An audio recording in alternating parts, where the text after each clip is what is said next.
యేసుక్రీస్తు పేరిట అందరికీ శుభవందనలు తెలియపరుస్తున్నాను.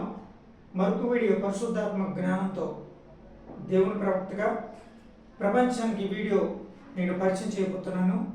ఈ వీడియో పేరు ముఖ్య ఉద్దేశం ఏమిటంటే, యెహోవా ఇలాగా సెలవిచ్చి ఉన్నాడు, ఉత్తర కొరియా దేశానికి దేవుని తీర్పు వచ్చి ఉన్నది, ఇది జరగబోయే ప్రవచనం. ప్రియమైన ప్రజలారా, మరి ఉత్తర కొరియా దేశానికి దేవుని తీర్పు వచ్చి ఉన్నది, ఇది జరగబోయే ప్రవచనం. ఇది యెహోవా వాక్కు.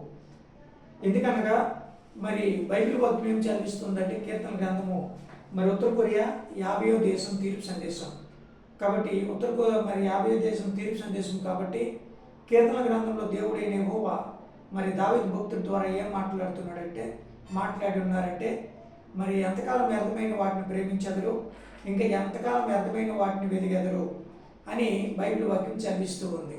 కానీ ఉత్తర కొరియా దేశస్తులు ఏంటంటే, వాళ్ళు వ్యర్థమైన వాటిని ఎక్కువ శాతం ప్రేమిస్తున్నారని, ఎంతకాలం వ్యర్థమైన వాటిని వెతుకుతున్నారని, వాళ్ళు వ్యర్థమైన వాటిని వెతుకుతున్నారు, వ్యర్థమైన వాటిని ప్రేమిస్తున్నారు కనుక మరి దేశం మీదకి దేవుని తీర్పు, ఆ దేశం మీదకి దేవుని తీర్పు వచ్చి ఉన్నది.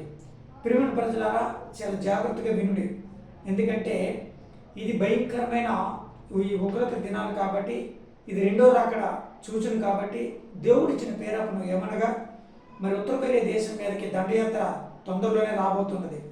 అంటే భయంకరమైన మరి ప్రమాదము దాగి ఉన్నదని, మరి అక్కడ ఉన్న ప్రజల మీదకి యెహోషాపము వచ్చి ఉన్నదని దేవుని ప్రవక్తగా నేను తెలియపరిచి ఉన్నాను. ప్రియమైన ప్రజలారా, ఉత్తర కొరియా దేశంలోనికి మరి అక్కడ మరి స్థానము తూర్పు ఆసియా, మరి విశ్వాసం 0.5%, అధిక సంఖ్యకులు ఎక్కువ శాతము నాస్తికులు ఉండడం వల్ల ఆ దేశానికి యెహోషాపము వచ్చి ఉన్నది. ఇది సైన్యములకు అధిపతి యెహోవా వాక్కు. అంటే బైబిల్ వాక్యం ఏం చదివి ఎంతకాలం వ్యర్థమైన వాటిని ప్రేమించాలంటే, ఆ దేశంలో ఉన్నది ఇది కేవలం ఏంటంటే మరి ఉత్తర కొరియా దేశము మరి సువార్తకి నిషేధించబడిన దేశము కాబట్టి, అందుకే దేవుని తీర్పు ఆ దేశం మీదకి వచ్చి ఉన్నది. కాబట్టి ఆ దేశము అది తొందరలోనే యెహోవా నాశనం చేయబోతున్నాడు. ప్రియమైన ప్రజలారా, మనిషి జీవితం గడ్డి పువ్వు లాంటిది. చూసారా, బైబిల్ వాక్యం కూడా చదివిస్తుంది. గడ్డి పువ్వు అది ఉదయకాలంలో చాలా అందంగా చాలా అందంగా కనబడుతుంది.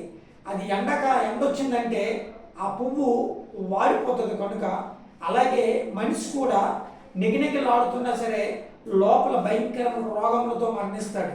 అందులకు అది గడ్డి పువ్వు దీనికి సాక్ష్యంగా ఉన్నదని దేవుని ప్రవక్తగా నేను తెలియపరుస్తున్నాను. ఇంకొక విషయం ఏమిటంటే, మనిషి జీవితం కూడా మరి నీటి బుడగ లాంటిది. అంటే మనిషి జీవితము ఎప్పుడు అంతమైపోతుందో ఆ మనిషికే తెలియదు. కాబట్టి ప్రియమైన ప్రజలారా, ఎందుకంటే దేవుడు నిజమైన దేవుడు అని తెలుసుకోండి అని దేవుని ప్రవక్తగా నేను ప్రపంచానికి తెలియపరుస్తున్నాను.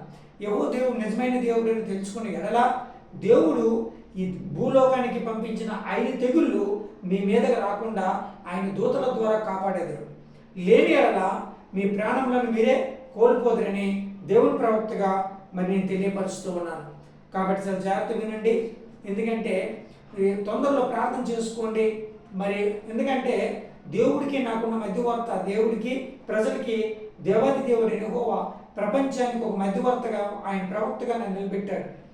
కాబట్టి ప్రియమైన ప్రజలారా, చాలా జాగ్రత్తగా వినండి. ఎందుకు ఈ విషయము నేను చెబుతున్నానంటే, దేవుడిచ్చిన వాక్కు కంపల్సరీ 100% జరుగుతుంది. అది ప్రవచన వాక్కు ద్వారాగా అది ఏ దేశమైనా సరే, మరి ఆయన ఉగ్రత ఏ దేశమైనా సరే ఆ దేశం మీదకి ఆయన శాపం వచ్చి ఉన్నది. కాబట్టి ప్రియమైన ప్రజలారా, చాలా జాగ్రత్తగా ప్రార్థన చేసుకోండి. ఎందుకంటే యెహోవా దేవుడు నిజమైన దేవుడు అని తెలుసుకోండి. ఇక్కడ మరి ఉత్తర కొరియా అనే దేశము సువార్తకి నిషేధించబడిన దేశం కనుక, ఇక్కడ ఎక్కువ శాతం నాస్తికులు ఉన్నారు కనుక, మరి దేవుని బిడ్డలు ఆ దేశంలో ఉన్నారో లేరో తొలత విషయం కానీ ఆ దేశం మీద దేవుని తీర్పు వచ్చినది ఎందుకు వచ్చిందంటే, వ్యర్థమైన వాటిని ప్రేమిస్తున్నారు, ఇంకా వ్యర్థమైన వాటిని వెతుకుతున్నారు, కానీ దేవుని ప్రేమను ఎదగట్లేదు, దేవుని కోసం వాళ్ళు తెలుసుకోలేకపోతున్నారు కనుక ఆ ఉత్తర కొరియా దేశం మీదకి దేవుని తీర్పు వచ్చి ఉన్నది. అది తొందరలోనే యెహోవా ఇలా సెలవిచ్చి ఉన్నాడు. ఏమిటంటే అది తొందరలోనే ఉత్తర కొరియన్ దేశం మీదకి దండయాత్ర రాబోతుంది. ఆ దేశంలో మహాయుద్ధము లేకపోతే భయంకరమైన శోధన ఆ దేశం మీదకి రాబోతున్నదని దేవుని ప్రవక్తగా నేను తెలియపరుస్తున్నాను. ఎందుకంటే దేవాది దేవుని యెహోవా ఆయన ఏమి చెప్పినను అది నెరవేర్చడము అది నా ధర్మం, చెప్పడం నా ధర్మం. వాళ్ళు విన్నారా లేకపోతే వినలేదా అది ప్రజల్లోనే ఉంటుంది, నాలో ఏం లేదు. దేవుడైన యెహోవా నాకు చెప్తే నేను చెప్తాను అంతే. కాబట్టి అది మీరు వింటే ప్రాణాలు దక్కించుకుంటారు, లేని వల్ల మీ మటు మీరే ప్రాణాలు పోగొట్టుకుంటారు. కాబట్టి ఎందుకంటే ఆయన ఏది చెప్తే అది నేను చెప్పాలి. ఎందుకంటే అది మీ చేతుల్లో ఉంది. బాగుపడాలన్నా నాశనం అవ్వాలన్నా అది మీ చేతుల్లోనే ఉంది. ఓకేనా? కాబట్టి చాలా జాగ్రత్త వినండి.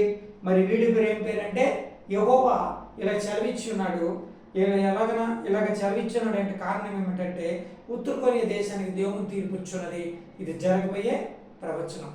కాబట్టి మరి దేశంలో ఉన్న వాళ్ళు స్థానము తూర్పు ఆసియా, మరి అక్కడ అధిక సంఖ్యకులు ఎక్కువ శాతం నాస్తికులు ఉండడం వల్ల ఆ దేశాన్ని దేవుడు నాశనం చేయబోతున్నాడు.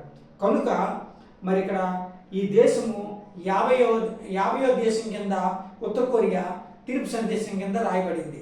ఓకేనా? అందరికీ యేసుక్రీస్తు పేరిట మరొకసారి వందనాలు తెలియపరుస్తున్నాను.